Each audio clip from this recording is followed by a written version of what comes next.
And we're live. Hello and welcome to a special episode. I'm Matty Allin, and I've got Adam Stokes here with me, one of my favorite crypto people in the world. Adam has streamed with Richard many times, as have I. And Adam is somebody who's not only in Pulse Chain and Hex, but he has been in Bitcoin and Ethereum for a long time. So I'm really excited to catch up with you. Maddie, it's a pleasure. Great to see you. How are things going in the hexagon world? Well, we've had our ups and downs, but the community has stuck together. And that's something that really matters in crypto, where in some cases, the community is the asset, and people who are long term thinking, they tend to do okay. So, What's going on with the SEC trial? Have we got a date for that? I'm not even tracking it. I can't keep up. Things are moving so quickly in crypto, as you mentioned. Bitcoin, Ethereum, other coins. I'm also looking at some meme projects. I've written a book. I'm making my own meme coin myself just for a bit of fun. But as a result, I cannot keep up with what's happening in the RH ecosystem. Have we got a court trial set? yeah, so I can give you the rundown. Basically, Richard's case against the SEC has become more and more relevant. Now, Uniswap, they're getting sued by the SEC, but they're not as far along in the process as Richard is. And Uniswap is very similar to what PulseX is. PulseX is a fork of Uniswap. And so if any precedent gets set in Richard's case, it affects all of crypto. And particularly the part where the SEC is trying to sue the smart contract itself. They've named the code, the crypto code of Hex, Pulse Chain, and PulseX. They've named in the lawsuit along with the entity of Richard Hart. And if crypto allows the government to say that, your smart contract is your alter ego, then that's a really bad precedent. And so on October 24th in New York City, hundreds of hexagons are going to show up to show support for this next big court date, where Richard's lawyers, that are the same ones that helped Elon Musk whenever he was falsely accused by the SEC, Richard's got the same exact law firms working for him. That's pretty powerful, because if you think of the XRP or Ripple trial a while ago, whether we liked Ripple or not, it was about Ripple going on the forefront and standing up to the SEC, and they won to an extent. Yes. The price isn't reflecting the win at the moment, but in any case, no matter what team you were rooting for in crypto, we wanted Ripple to win, and they did win. Now we can see, in my opinion, maybe the SEC is just fishing for fines, because you throw out, it's almost like dragnet fishing. You throw out this net into the crypto ocean, you drag it through the markets, and you pick up all of these fines along the way. And in the olden days, it was the battle of attrition, where many companies, even outside of crypto, couldn't keep up with the SEC, because the SEC has arguably an unlimited budget, whereas companies can only fight in a court for so long before they surrender. And if you will, just pay the fine and admit guilt, even if there isn't any guilt there. In your opinion, if there was a fine given to Richard and they said, look, you can settle for $1 billion, I'll just make up a number, do you think he would ever pay the fine just to get on with it, or he would fight to the bitter end? Um, I'm not sure, like, I could say for certain, but I think he would not pay $1 billion if he didn't think that was necessary. I I don't think think he he'd would, pay it either. yeah, I think he'd fight. he would rather save crypto than, than anything. And that's what's really at stake here. Yeah. So it's really a cool moment in crypto history, where you have somebody who's not loved by the rest of the crypto community, still doing the right thing, even though people in Bitcoin and Ethereum don't love Richard the way that maybe they have in the past, or the way that they could. He is still, in my opinion, doing the right thing. I think they're also taking on, remember there's like this blanket um, fines against other companies, against other cryptocurrencies. From memory, Charles Hoskinson from ADA was in there as well as Algorand and other coins. Again, I'm not tracking it. And are you seeing what's happening with Cardano? And as you mentioned, Uniswap is in there now. But what about Algorand and other companies that were under attack from the SEC? Are they still in line to go to the courts? I'm not sure that they have the same a timeline as Coinbase, Binance, I think. What are the other ones? The Kraken's I think involved. So really right now the Coinbase cases with the SEC and Hex, those are the two major ones that are going to set the precedent for other players. So before we move on, I am curious. So you got Pulse, Hex, PulseX, and we've gone through this before, but I'm wondering if things have changed. Are you feeling equally bullish? And you've got incentive, but to leave that one aside. So Pulse, PulseX, and Hex. Are you feeling equally bullish on all of those coins? More bullish on another one? Have you given up on any particular one? Because people ask me, and I'm like, I don't know. I've made my move. I'm now into the other parts of the ecosystem, but I call you the Hexpert. In your opinion, what's going on as the market leader in the RH ecosystem? I like all three because I can see on chain that they're interchangeable through the liquidity that's being shared between them. So if one goes up, the other ones will go up too. That's not so much the case for eHex right now, Hex on Ethereum. But hey, I still know a bunch of people who they love it even more now that it's contrarian. Now that eHex is like the forgotten one that has high fees and that sort of thing. So yeah, I think that there's a case to be made for all of them, but eHex could travel up or down differently than the rest of them. And yeah, I mean, I don't know, what's my favorite right now? Yeah. I always go back and forth, right? Because like, I would say right now, all I'm thinking about is Pulse Chain because we got the Pulse Chain conference coming up here on May 10th through 13th, and that's the 1 year anniversary of Pulse Chain launching. And so that's the one that's been on my mind the most. Look, conference aside, for me, Pulse is the one I would be if you were asking me the same question. Pulse is the one I'm most excited about. Maybe equally most concerned because the code is now made. People are developing on it, and I've got bags of PLS, and I'm just sitting back and getting ready for the bull run that lays ahead. Because if you look traditionally across going into the macro, you can see over the next 300 to 550 days, things are going to get a bit crazy. We've had the halving, as you know, we're now down to 3.125 Bitcoin every 10 minutes. I'm happy to say that was a non-event in the sense that didn't pump, didn't dump. The market just tracked sideways. It didn't really move. We're in a channel of less than 5%. I'm very comfortable with that.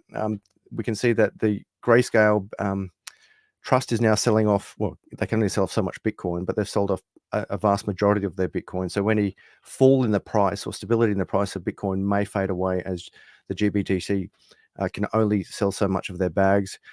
There is more Bitcoin being purchased than is being mined. And there's no guarantee that the 450 Bitcoin that are being mined every day are being sold by all of those miners. So the big supply shock is coming out there. And as we've discussed many times, it's not binary, and Bitcoin is most certainly the center of gravity with 52.45% of all of the money in crypto in Bitcoin at the moment. And Bitcoin is the tide that lifts all ships. So hopefully if we see a nice run with Bitcoin, we're going to see the rest of the market climb, including the RH ecosystem. Are you happy with Bitcoin? I still hold Bitcoin. I still love every form of crypto that has been part of my journey. So I wanted to do, every time you and I stream, I have to prove that I've been listening to your channel. And Okay. so let's play a game. Who's this Bitcoin influencer? Oh, is that Natalie Brunell? It is, yes. So you Oh, mentioned wow. her on your podcast that I caught yesterday. Might have been from a day or two ago, but I still haven't listened to the stream that you were praising her for. Oh But my God, yeah, yeah, the one with the Colonel. I've got him here. What's his name? I, Colonel. Oh, I wrote it down. Oh, I've lost it. Yeah, but yeah, you must watch that stream with the Colonel. Just look at Natalie I Brunell and the will. Colonel. It's next level. How did you meet her?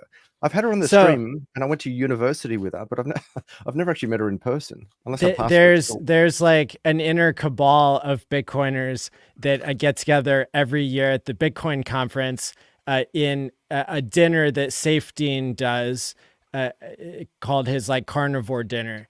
And this is where I met Max Kaiser. I met like Pierre Richard. I met Natalie. All these different people. It's like all of the Bitcoin royalty go to this event, and so there's another Bitcoin conference coming up here. Instead of Miami this year, they're doing Nashville, Nashville. Tennessee, which Yeah. is a way better speed anyway. And so, yeah, I don't know if you're like ever considering traveling here to go to a Bitcoin conference, but if you are, then I can certainly like make sure you find out the same time I do about the dinner. Brother, hook me up. I'm Yeah. keen to go. I spoke at the Australian Crypto Convention last year in Melbourne. Um, but the center of gravity is the United States. How ironic though. So America is the center of gravity for the financial markets. You have the biggest crypto or Bitcoin conferences, but equally, America has the biggest, if you will, hate from the government stance against the future of crypto, with the amount of restriction on crypto, the SEC trials against crypto, the amount of pressures on the American people who can't get the airdrops and the forks and invest in certain platforms. So you see this like a David and Goliath battle from me sitting in the sidelines of within the United States, all of this money, all of this power, but equally all of this conflict from Mm. Big Brother daddy government against if you will, the revolutionaries of the future of money and the future of freedom. So yeah, I'd be honored, and please keep me in the loop because Yeah. Natalie is kicking so many goals. Like when I first interviewed Natalie, she had I think about 10,000 subs. Can you believe there was a time that my crypto channel was bigger than hers? But then very Wow. quickly, yeah, but very quickly and very rightfully, she left me for dead, and she's now at over 115,000 subs, and rightfully so. She's got technical abilities and qualifications in journalism. She gets all the big players on camera. She speaks so eloquently. She stands up for the crypto community so well on the mainstream TV. I think she just got engaged. She passed 100,000 subs. She's getting massive momentum. She is just winning in this space. She's my Hell number yeah. one female crypto commentator. I'm very envious of you getting to meet her in person. How was she in person? Nice person? Yeah, she was really sweet and yeah, just totally willing to hang out and talk and stuff. So yeah, there are a lot of Bitcoin influencers that of course I've always been a fan of, and I've gotten to meet many of them through going to the Bitcoin conference every year. Another one that I really look up to is Robert Breedlove. I got to meet him. Of course, Safety, wrote the book, The Bitcoin Standard, and there's just all these legends that are just hanging out there. Dude, but you put me onto the Bitcoin stand, a book I should have read a while ago. Uh, but I've only recently, well, when I say a while ago, I should have read it when it first came out. But it was actually you, the Hexpert, that pushed me into reading that book. And once I read it, I'm Yeah. like, oh, I should have read this ages ago. But what I love about the Bitcoin Standard, and perhaps you could agree or add comment, is the first half of the book, if you recall, is not even really about Bitcoin. It's just about money. Mm. And Yeah. so to my viewers, I say, look, even if you hate Bitcoin, just read the first half of the book so you understand the history of money. But then, of course, if you've got the intellectual curiosity, just crack on and read the rest of the book. And it makes so much sense. But I am curious, Max Kaiser, what's he like in person? Mm. I mean, I didn't. So with some of these people, I only got a chance to like take a picture and then kind of like move on. But he was like everything you would imagine, like very boisterous at the dinner, and like when him and I took a picture together, he's holding up my hexagonal tie and like acting really like Wow. hyper with it. So yeah, he's the same guy that we all saw like tear up a piece of money when he was with Crypto Man Ran like how many years ago. It's just like he's a pretty wild personality on and off stage. Yeah, man. You remember the time he threw a chair across the stage? It was like a stool. He's like, Bitcoin's the future. And he picked up the chair and threw it. I'm like, yeah, this guy's pretty serious. But I suppose when you have that much money and, the age and freedom, he speaks so freely. When you meet all these Bitcoin, shall we say maxis, many of them, did they have any pushback against Hex? Did they know that you were the Hexpert? Did they know that you were in the ecosystem? Did they ask about it? Some figured it out from my what I was wearing. I usually have hexagons somewhere. But the only one that was super rude to me that like really made a point to tell me off was Jimmy's song Oh yes, yeah, with the cowboy hat and yeah, all that. yeah. Um, He's had friction with Richard before though, hasn't he? yeah, yeah. He was when I ran into him at the conference, he was filming a documentary about himself or something, and it was really funny because he saw that I had hexagons on my pants, and he's like, "You're a scammer. Like you're into Really? hex, blah blah blah." And I'm like, "Dude, Was he I love serious, your or was he? work. Thanks for improving crypto." Um, I knew you would kill him with diplomacy and kindness. I didn't even have yeah. to ask. I knew. And how did he react to you killing him with kindness? He wasn't sure what to do. Like he expected Yeah, me to say something just as just as mean as he was saying to me. But good on you, man, for holding your ground. And look, it's that diplomacy that we need from the Hexaverse to go into the rest of the crypto community and just say, hey, look, I'm very grateful for what you do, and there's no value when you go forth into these communities and saying, no, your coin's crap, my coin's better. It just serves no purpose.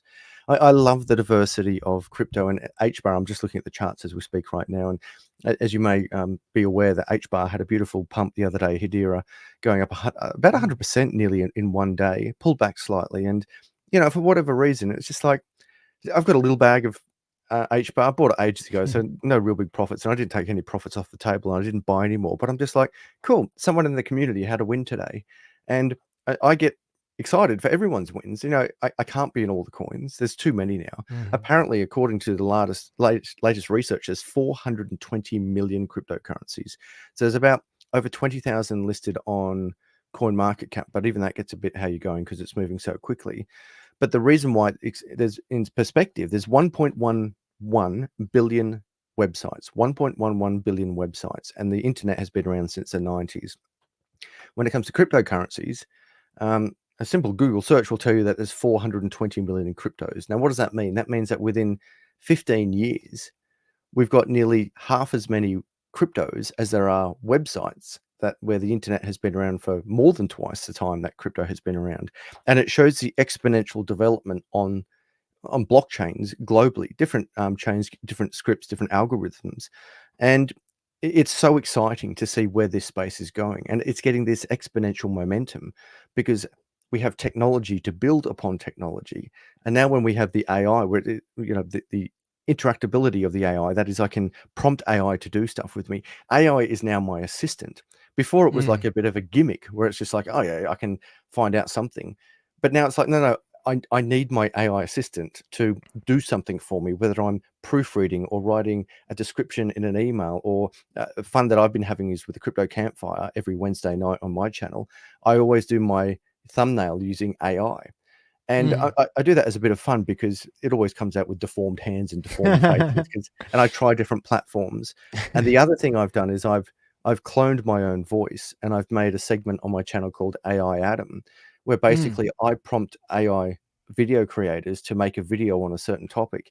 It's not coming out perfect. I still have to edit a little bit of it and clean it up because every now and then I speak in Chinese or French or Japanese. It's so random. Just for like 15 seconds in an 8-minute video, AI will change my language to a different one. But it's moving so quickly that you've got to get on this technology or you'll be left behind. Yeah, yeah, totally. I've done the same where I cloned myself to be able to, it creates videos of me speaking that are so close to the real thing. It's hard to tell, and that's gives people a shock factor for sure. What program? I remember you did it for the crypto I think when you were doing the lead up to the world record for the most amount of people speaking on one stream. Yeah. Correct me if I'm wrong, but you got yourself and Richard and a few others to speak in other languages using AI. Yes. That's right. Yes. What program did you use for that? It's a website called Hey Gen, HEYGEN, and it's the best. Um, I think that they still do these seminars every Thursday on YouTube, where if you catch it live, they'll give you a code for like a free 5-minute translation, and that's the same tech that I use to do the clone of myself. It's Right. super impressive. I use what I'm using is in video AI. Okay. It's still a bit clunky, but it develops very quickly. Um, and you do like a 30 or 40-second clip of yourself speaking, but what it doesn't do is it doesn't do video of me speaking. But in the future, we've done thought experiments on this. When it comes to crime, when someone commits a crime or doesn't commit a crime, they're going to say, "Look, Maddie Allen kicked a dog," and there's going to be an AI of you kicking a dog, and say, "It wasn't me; it was AI." And before you know it, the innocent become guilty. But then I thought, well, in fact, hang on. As the world catches up with understanding, will you come forward and say, "No, that was AI. I was over there, and I can prove it." People say, "Oh, yeah, we can't actually believe what we see anymore." But the concern for that is, in fact, guilty people can claim innocent now. So say someone really did kick a dog and you say, I saw the video and it's a real video. They go, no, no, no, that's AI. And of course, now we're actually going to question the validity of a guilty person being guilty, because it's like, oh, you know what, maybe that was AI. So the irony in this instance, guilty become innocent and the innocent become guilty. Who knows what's going to happen, Maddie?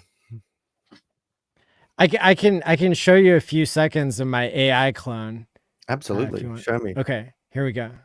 And we're live. System malfunction. Rebooting Maddie 1.0 AI clone avatar. Initiate script to introduce live broadcast. Computing freedom of speech.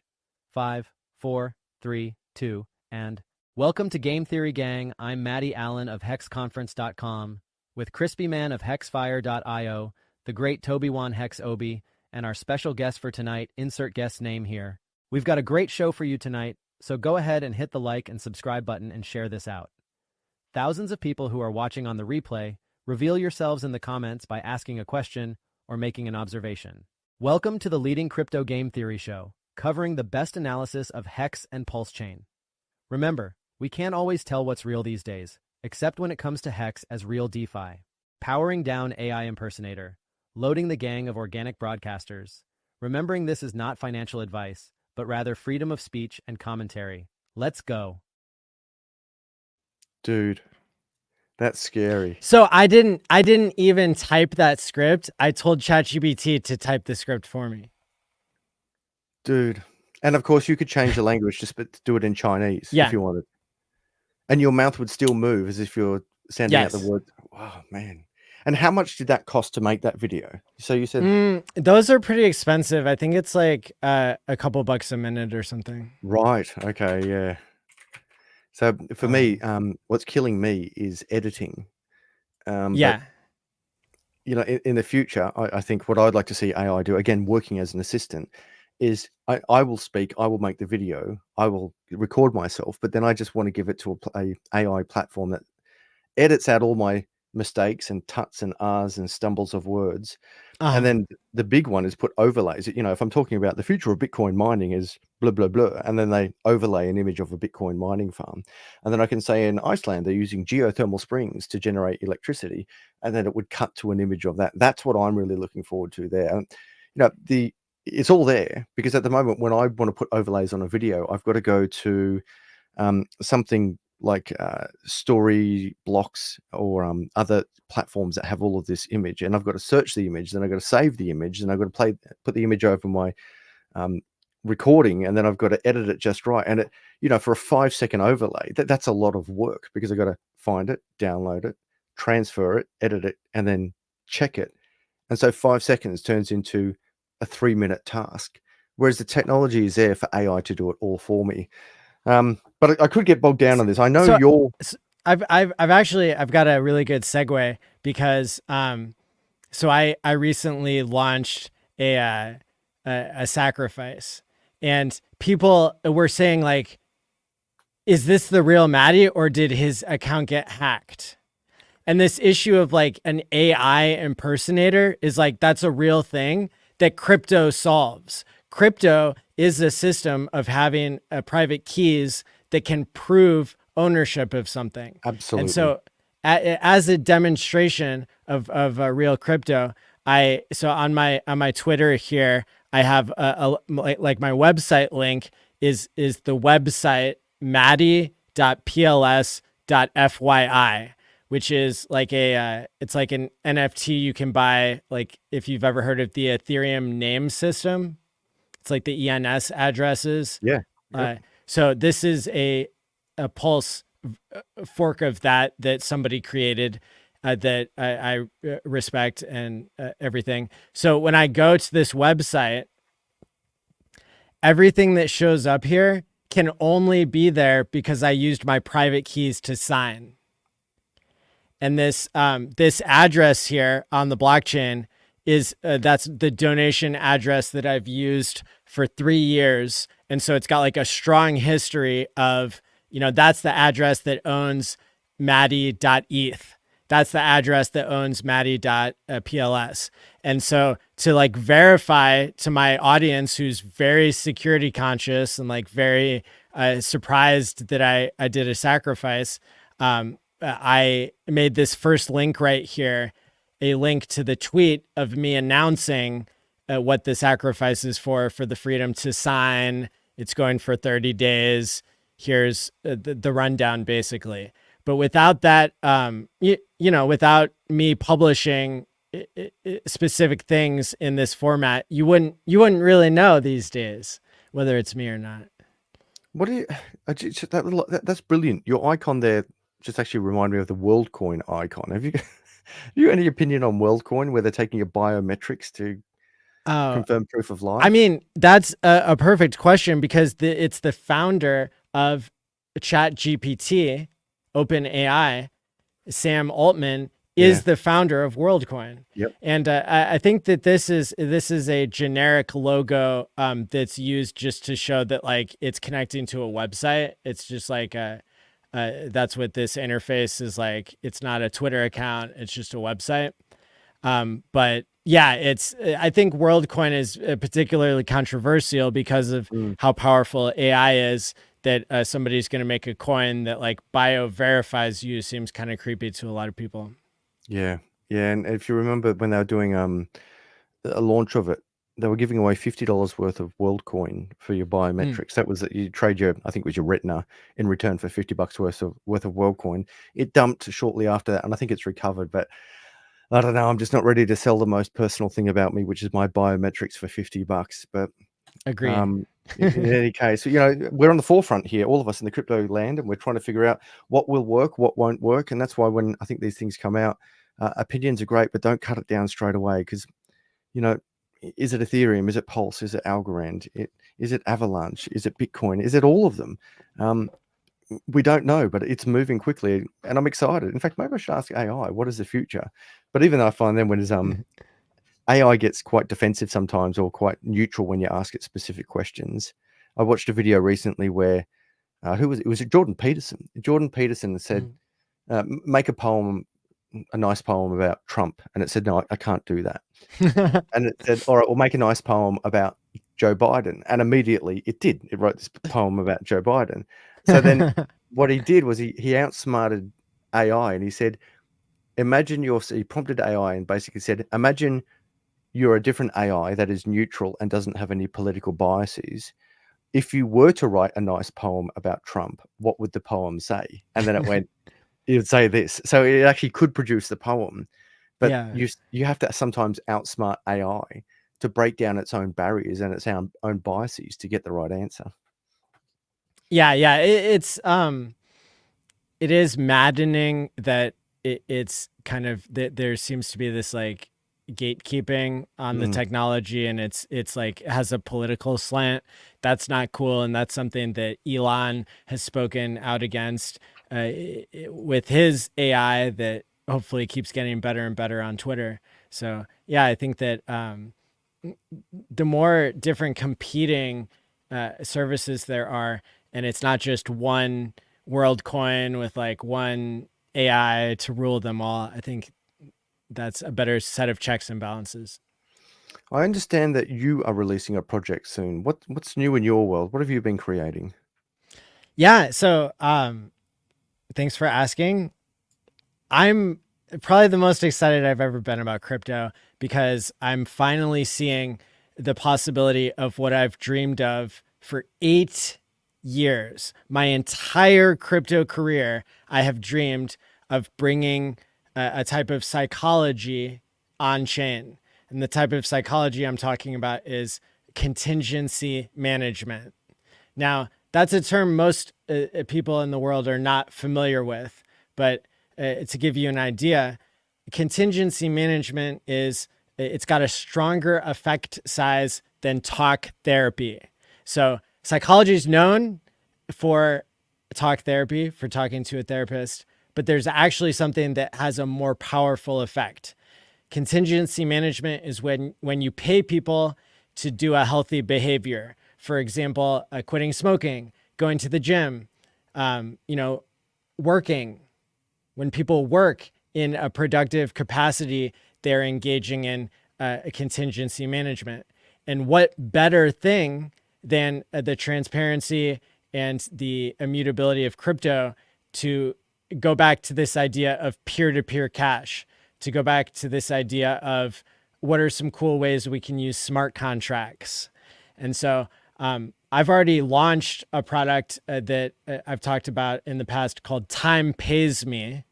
And it's got all these, it's got so many features, it's hard to market it because there are so many useful things people can do. They can undo a hack by setting up a second seed phrase. They can time lock any crypto, so they DCA out of it without it being emotional. People can pay themselves to complete a behavior change. So for me, I paid myself $10,000 to write a book chapter. And I was astonished, even though I predicted that it would work. I was astonished at how it made me more motivated in every area of my life to have a contingency that I was paying myself for. So the new thing that I'm working on now that is going to start kind of rolling out immediately in different ways is something I'm calling Future Us Win. And futureus.win is a way to be able to pay each other using smart contracts and using crypto to be able to increase productivity, to be able to crowdfund different things, and really help make crypto back to this idea of peer-to-peer cash. Okay, a lot to unpack, mate. So well done and congratulations. You're an example of an investor, a commentator, a speculator, and a creator in this space. So what I'm doing in comparison of just making a meme coin, and I recently wrote a children's book, but I'll talk about that later. That's next level. Can you bring up the website and could you show me what you've created here? Have you got anything that we can refer to? Sure. Before you do, let's make the distinction. So the time I was speaking to my community recently, and the project with time, that was paying your future self in simple terms, in one sentence, paying your future self or rewarding your future self. Yes. Now what you've created is a new project based on what you said, and excuse my ignorance because I have to learn with you here. It's saying that you found a way of working in a group to reward other people for good behavior, including yourself. Including yourself, like that can still be part of the mix. And so there's this is something that's unfolding as we speak. And in my experience with being a crypto psychologist and a therapist who worked with people for many years to help them improve their lives and quit drugs and become their best selves, what I find is that just explaining something to somebody is different than them doing it and understanding it more deeply because they've had the experiential phenomenon. So I think my focus right now has been, okay, I already have Time Pays Me that has been running since July 4th, 2023, and has over $1 million of TVL. It was audited before it launched, like it's doing its thing out there. And so I guess the thing that I'm telling you, which the audience is also learning in real time, is the best way for me to get people into this idea of a future us win and crypto contingency management is going to be for me to start with what I have and build from there. And so starting on Saturday, I'm going to be doing like a drive to get people to post a brand new wallet address, like a fresh wallet address. And then they're going to be seeing in real time how they are kind of imported into a reward ecosystem that has no promises ahead of time, but that that people can find rewarding. They can see the system working using Time Pays Me and using kind of the social layer of Twitter. Sorry to cut in there. What wallet address is it got to be on a certain chain? Any wallet, any address, any chain? It'll be a fresh address on Ethereum or Pulse Chain because they're interchangeable.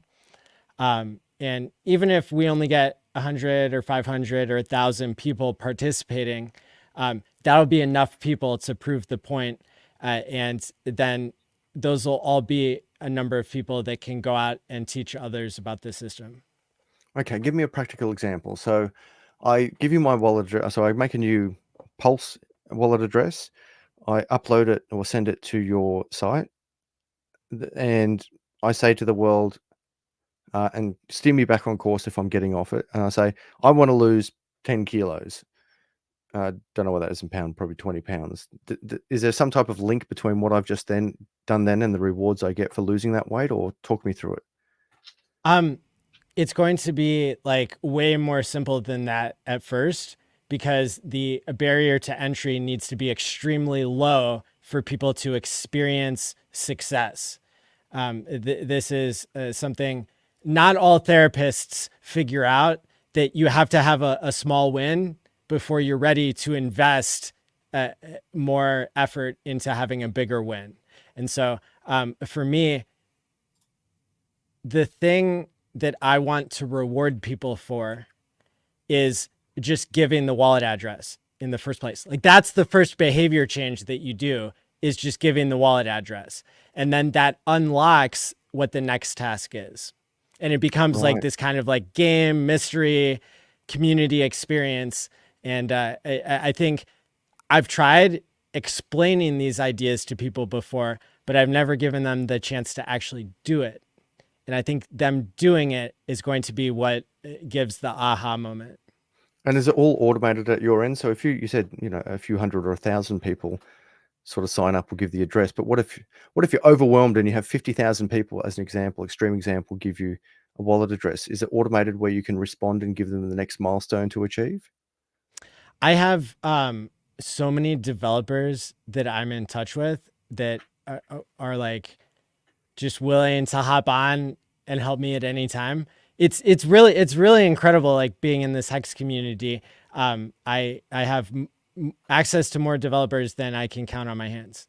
Had you not been so successful in Hex previously, would you have had the financial freedom to do what you're doing now? No. Yeah. It would be, I mean, I would probably have still been in Bitcoin and done well. I can see like how many Bitcoin I had before Hex and how well that would have done.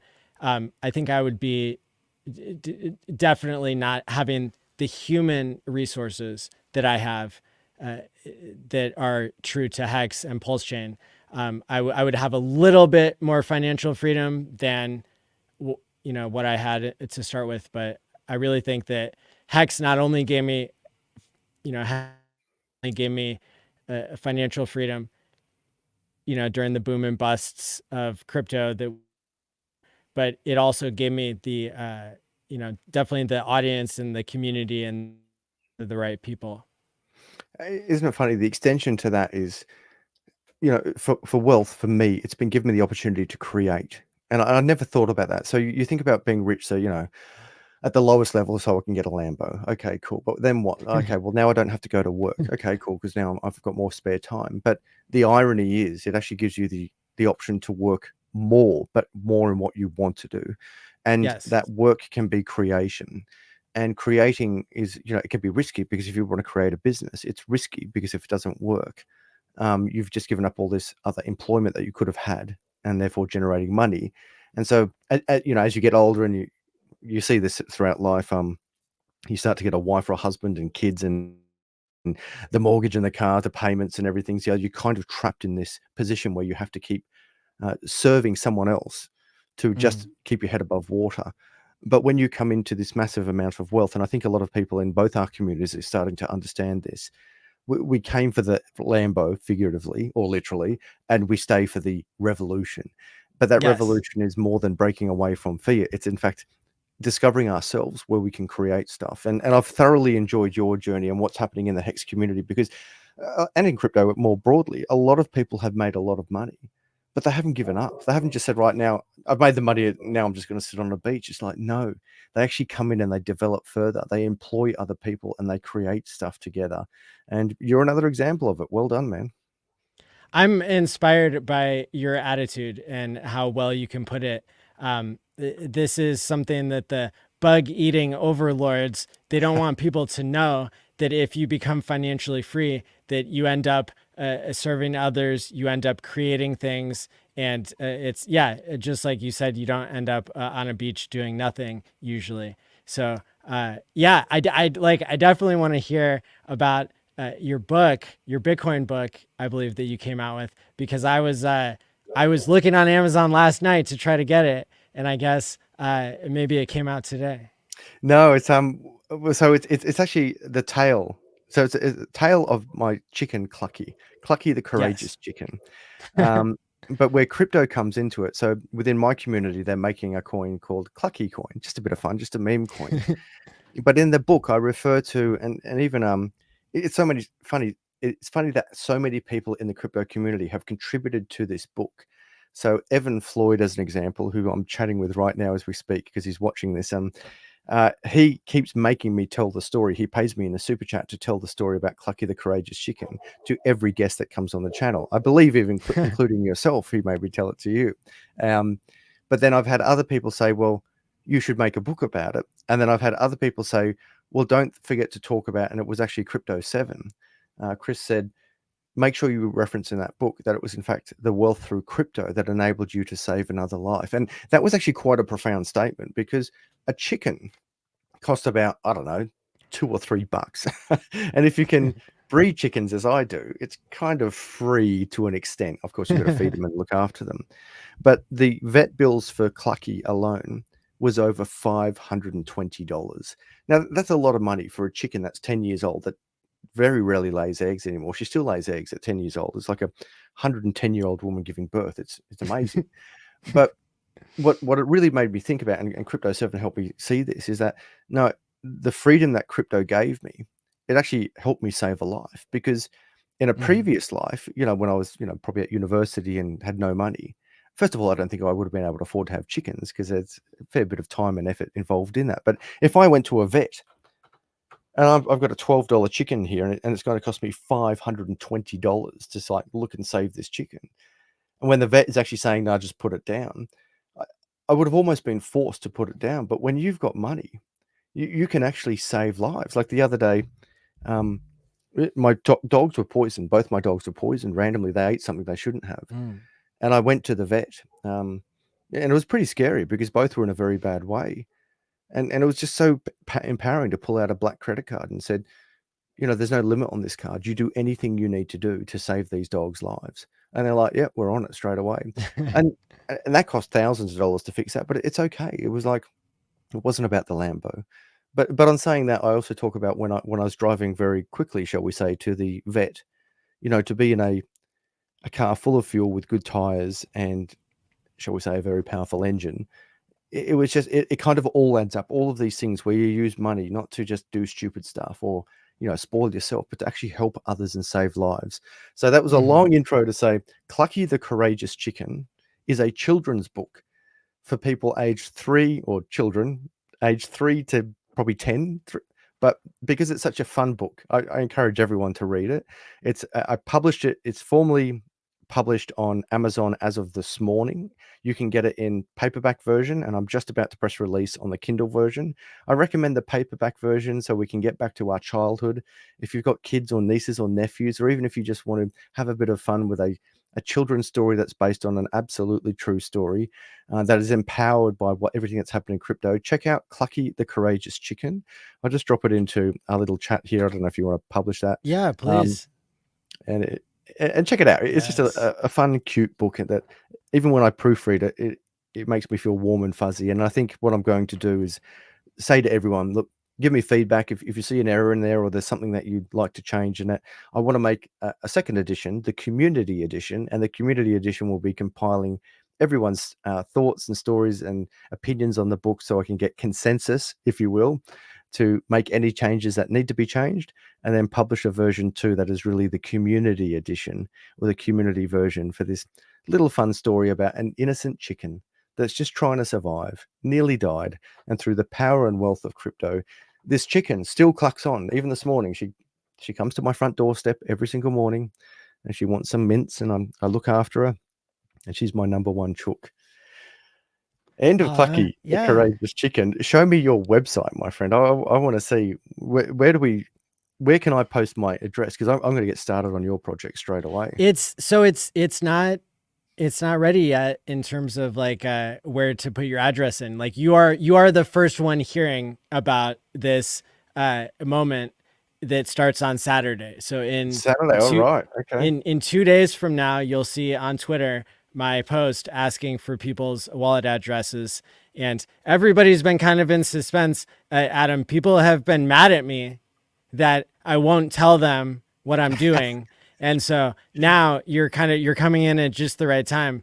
The website for Time Pays Me is up, and it's like a DeFi website that's not, it doesn't look like liquid loans. It's not going to impress people to see like how crazy it is, but it's it interacts with the blockchain, and it's what we need, to get started basically for people. So this is going to be a journey that people they're going to experience something they haven't experienced before in crypto. And I just love that there are people like you and people in the Hex Impulsion community. They care about true DeFi. They care about peer-to-peer cash. They would be willing to, there's a lot of people I think that will onboard people who they don't want to, they're not ready to buy crypto. Buying crypto sounds scary to them. But in this case, you can just set up 12 words through MetaMask, and somebody can help you with that who already knows about crypto. And then when I get their address, I will, you would imagine, I will get them started. I will give them the next step. I'm so honored that you would share this with me first. I got your message on X, and as soon as you asked, I'm like, yeah, man, just name your time. And we're going to do it next week, but because I had time today, I'm like, yeah, let's just do it right now. So I've always been impressed of how you can, besides your authenticity. So everyone knows, my first interview with anyone in the Hexaverse was Matty Allin. I reached out because it was new. I needed to learn more. I had done a deep dive into Hex when it was called Bitcoin Hex. That's how far I go back in it, but I didn't know anything about it. And I reached out to Matty, and I found you. And it was in your very, very, very early days in your, Yes. I think, crypto and YouTube timeline. Yes. And to see how far you've grown and progressed, as I said, beyond just an investor or a commentator, but now a creator, as well as an enthusiast in other chains. Well done to what you do. But you know what the thing that's most impressive? Sorry to talk you up in front of you, but your admin skills are amazing. For you to be able to coordinate so many different people talking in your Hex conferences and your Pulse conferences, different times of different people all around the world. Man, I have trouble managing my own diary just for myself in one time zone. And here you are doing it for, I don't know, how many people do you have in the Hex conference? Like 50? 100. We had exactly 100 people, triple digits. And Oh, here's a good one. So I've got an image of everybody who's spoken before at a Hex and Pulse Chain conference. I think I can And you've never here been do. paid for it, have you? So I did the first 6 conferences over 3.5 years for free, and no sponsorships, no ads, no. It doesn't cost anything. The in-person stuff I did for a break-even cost, and just in this last one in January, I finally allowed people to do basically donate, like basically advertisements, Yeah, no and problem. yeah, If you've laid that foundation and you've earned it, like for me as well. So in my world, I still don't take advertising fees, but I do affiliate links. But it's getting to the point now, like I've been doing this for what, 8 years, and maybe you're experiencing it as well. A lot of people line up and they try to give you money. They're like, plug this, plug that. Now, what I won't do is I won't accept money to shill, like, I don't know, bottle coin. I'm just making up. I just had a bottle in front of me. So please, Adam, pump the crap out of this coin for 50 grand. I won't do that because it's too dodgy. But if there's a Mhm. legitimate company, like, I don't know, Trezor, as an example, and they say, look, Yeah, Trezor's been around for ages. We make these hardware wallets. We'll give you $5,000 to promote it. I'm like, well, how do you say no to that? Because I use Trezor. I like Trezor. yeah, I need people to use same. Trezor.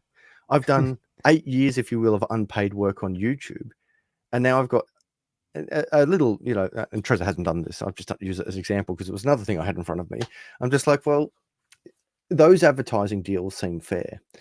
And I think I'm now pivoting in my position where, again, I will never shift and pump someone else's coin for money. If I like a coin and I'm interested in it, I'll talk about it. For example, Hex, Liquid Loans. I did Power Ledger. I've done so many coins that I've looked into it, but I've never been paid for it ever. And the reason why I won't take that payment is because I don't want to compromise my brand. My whole brand Yeah, is about trust. And I am going to make mistakes. I'm going to make bad calls. But what I promise my audience is that I will never sell myself out. First of all, I don't need the money. But second of all, if we go to ego or why you do this, is because my success, if you will, is when other people succeed. The best emails I get is when people write to me and they say, "Oh, Adam, thank you for doing this. I've just made all of this money." And I'm like, that's what I need to hear. That's the real win there, as opposed to absolutely. a sub count that says you got 50,000 subs because you shielded someone else's coin. What motivates you in this space? What gives you the big This, win? this group of people, Yeah, these are all people who have come on my channel. This is 168 of the people who had spoken before this January, and sponsored it. Our brands, they didn't come to me. I went to them because I respect them the most in the right. space. And I made them an offer, and they're like, of course we want to sponsor, the conference, because they understand that it's this like a win-win scenario. And so, yeah, I mean, you can see like I'm up in the corner here, but there's Crypto Yeah, 7. right next to you. This, Where am this I? I is can't see the myself in stage there. manager. Yeah. Yeah. Are you on I love here? this There's sticker guy. He's so funny. you. I love the name as Oh well, yeah, Sticker yeah. Here Guy. you are. I see you. Oh, I am there. Oh, you got me in a Yeah, tie as well. yeah. Of All right, course. I'm in history. Bless you, brother. Yeah. Yeah. So How long did it take you just to make that one graphic there? like 3 days of Oh, like God. working the whole time, because I had to get people when they're like looking, they're looking good. They're looking how they look. As opposed to just clipping some random one where their face is Yeah. all deformed already. Yeah, I know what you Yeah. Yeah. mean. Yeah. This is all hand done. Wow. You see, the future in AI, you'll be able to prompt it and say, hey, AI, make me a graphic of everyone I've interviewed taking a good picture of their video Yes. and compile it in Yes. one thing. That's the real thing I'm looking for AI here to really make that. Now I can see your sponsors down there, liquidloans.io, Yeah. gopulse.com, Love IO Scale, and 9-inch IO. I don't know Love IO. Um, yeah. Love.io. They have a lot of different use cases, but it's for tipping content creators that you love. It's for, they have a cross chain bridge between Binance and Pulse Chain, between Ethereum and Pulse Chain. They one of the coolest things they're doing is not even marketing to people in Pulse Chain. They're marketing to people in Asia that like to buy luxury goods, and because they can get luxury goods, the real thing, they give a reward, like a cash back in love on Pulse Chain through email. And you buy a $200 like cologne or perfume, and then you get like $20 cash back in the love token on Pulse.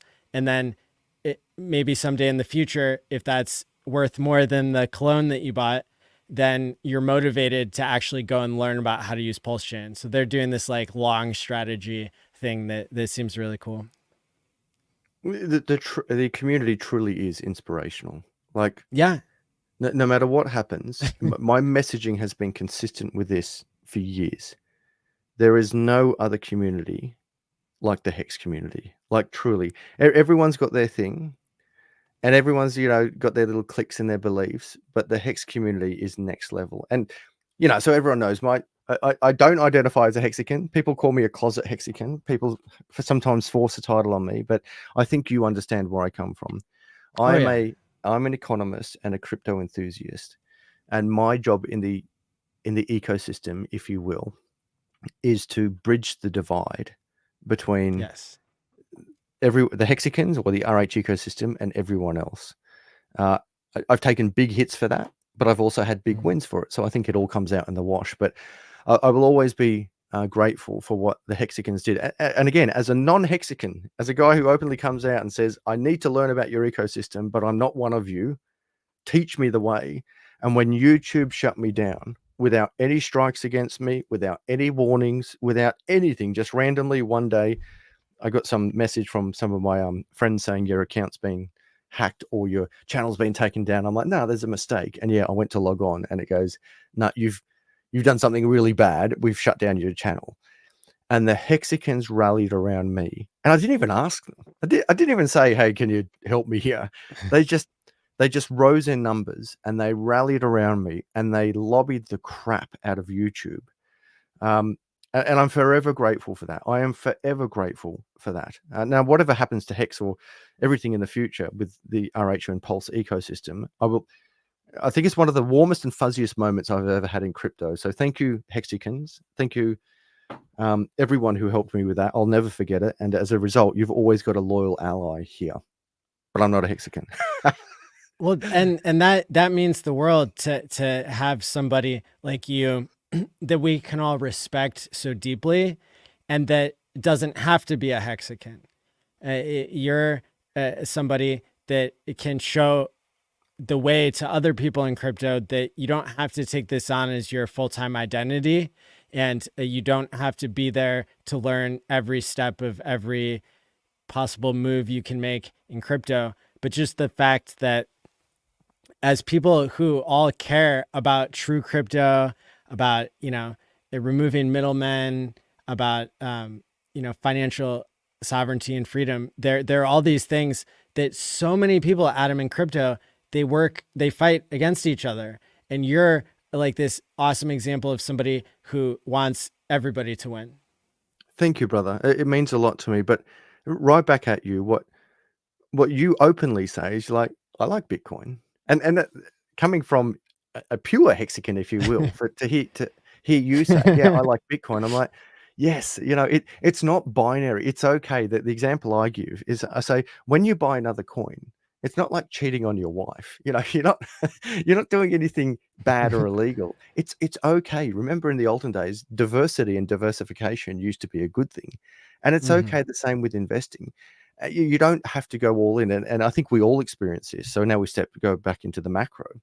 When I speak to the normies, so I was on a normies channel the other night doing an interview, and there's still the belief that if you invest in Bitcoin or crypto, it's all in or it's nothing. And it's like, whoever said that? Like, they're like, oh, what am I going to sell my house and my gold and all my cash? And I'm like, when was that even ever implied? Like, what investment in the world, anything, do you give up?